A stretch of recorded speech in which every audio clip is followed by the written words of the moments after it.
Hola, yo soy Esperanza Palma y soy profesora investigadora del Departamento de Sociología de la Universidad Autónoma Metropolitana, Unidad Azcapotzalco. Mi dirección de Twitter es @esperanzaypalma.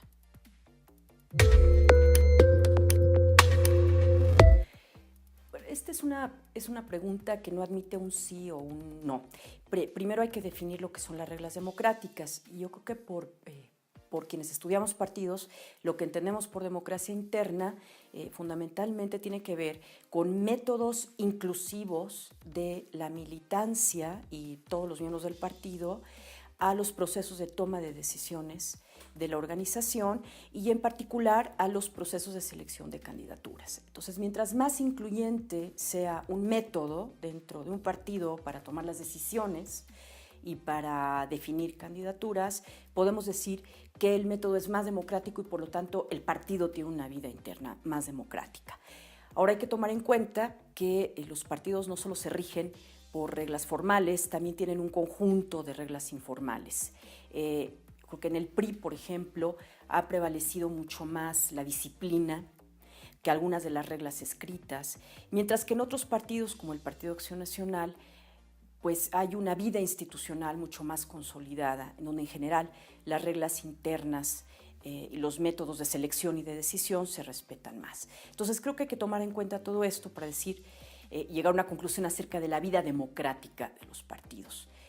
Algunos son en algunas coyunturas, pueden tener una vida interna más democrática que en otras, también dependiendo el medio ambiente que están enfrentando. Yo creo que esto es fundamental, porque los partidos políticos no son organizaciones ajenas al sistema político, son parte del sistema político. Entonces, que tengan una vida democrática interna es fundamental, porque los partidos son quienes postulan candidatos a los cargos de representación a nivel legislativo y en los poderes ejecutivos, federal y locales. Los partidos son los que se hacen cargo del reclutamiento legislativo, son los que en principio deben llevar agendas e intereses sociales a las instancias de representación.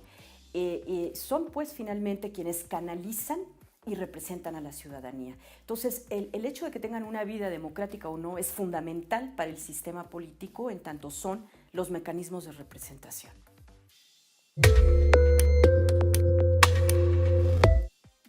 Bueno, en principio esto lo debemos evaluar dependiendo de si los métodos de selección permiten realmente competencia interna. Es decir, así como la democracia a nivel nacional tiene que ver con competencia y con el hecho de que gane quien se considere el mejor o la mejor. Internamente también los partidos en sus métodos de selección deben permitir que haya distintos grupos que entren en competencia por las candidaturas.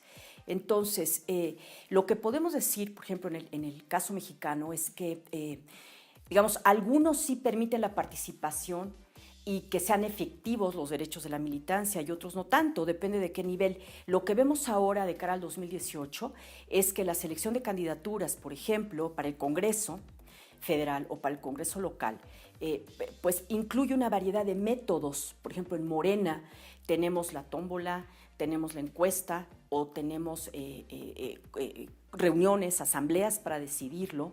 Y en el Partido Acción Nacional también hay una serie de métodos bien establecidos como la convención.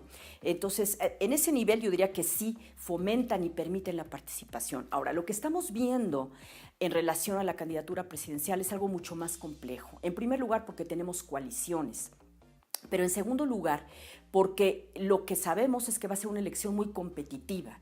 Entonces, ahí entra en contradicción el principio, digamos, de competencia e inclusión interna de la militancia al proceso de selección con, por otro lado, la selección de un candidato o una candidata que sea muy competitiva y que realmente sea capaz de ganar la elección. Entonces, creo que lo que estamos viendo en estas coaliciones de cara al 2018 es sobre todo una centralización de los métodos de selección de la candidatura a la presidencia. Y eso se explica pues más bien por el criterio de la eficiencia, ¿no?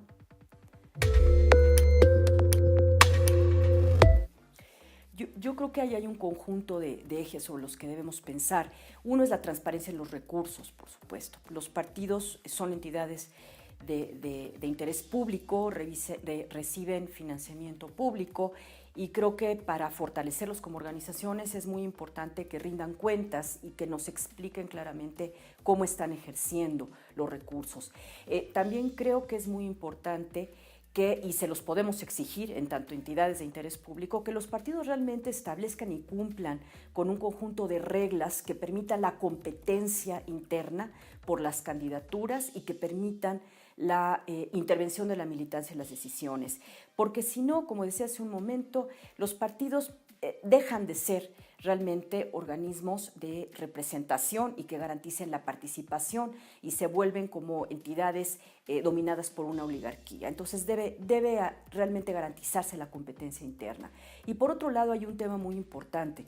Los partidos deben también garantizar internamente que los grupos que han sido tradicionalmente excluidos puedan tener acceso a las candidaturas y a los cargos de dirección dentro del partido. Me estoy refiriendo sobre todo a las mujeres y a grupos, por ejemplo, a grupos indígenas o a jóvenes que tradicionalmente estuvieron excluidos de la participación interna, del acceso a las direcciones de los partidos y de las candidaturas. Creo que sobre estos ejes es que los partidos deberían trabajar y fortalecer su vida democrática interna.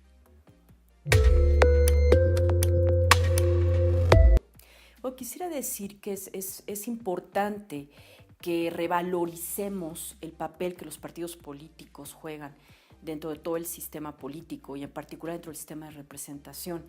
Son organizaciones que están muy desprestigiadas, con buenas razones, hay que decir, pero tenemos que reconocer que sobre todo ante estas alianzas que resultan un poco incomprensibles desde el punto de vista ideológico, es necesario finalmente reivindicar a los partidos como las organizaciones que van a seguir siendo las intermediarias entre la ciudadanía y el poder político.